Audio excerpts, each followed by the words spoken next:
Hebrews chapter 3.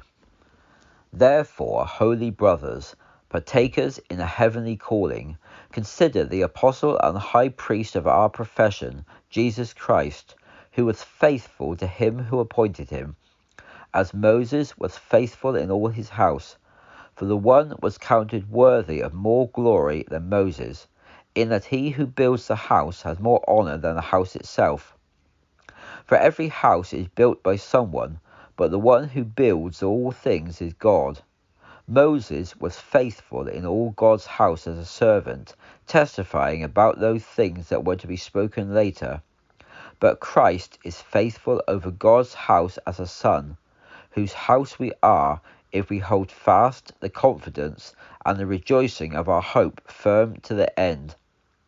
Therefore, as the Holy Spirit says, today, if you hear his voice, do not harden your hearts as in the rebellion, on the day of temptation in the wilderness, where your fathers tested me and tried me, and saw my works for 40 years.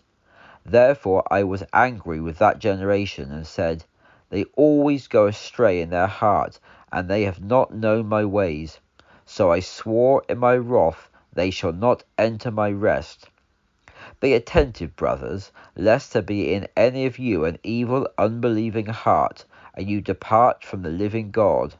But exhort one another daily, while it is called today, lest any of you be hardened through the deceitfulness of sin. For we have become partakers of Christ, if we hold the beginning of our confidence firmly to the end. While it is said, today, if you will hear his voice, do not harden your hearts as in the rebellion. For who were they who heard and rebelled? Was it not all of those who came out of Egypt, led by Moses? And with whom was he grieved for 40 years? Was it not with those who had sinned, whose bodies fell in the wilderness? And to whom did he swear that they would not enter his rest, but to those who disobeyed? So we see that they could not enter because of unbelief.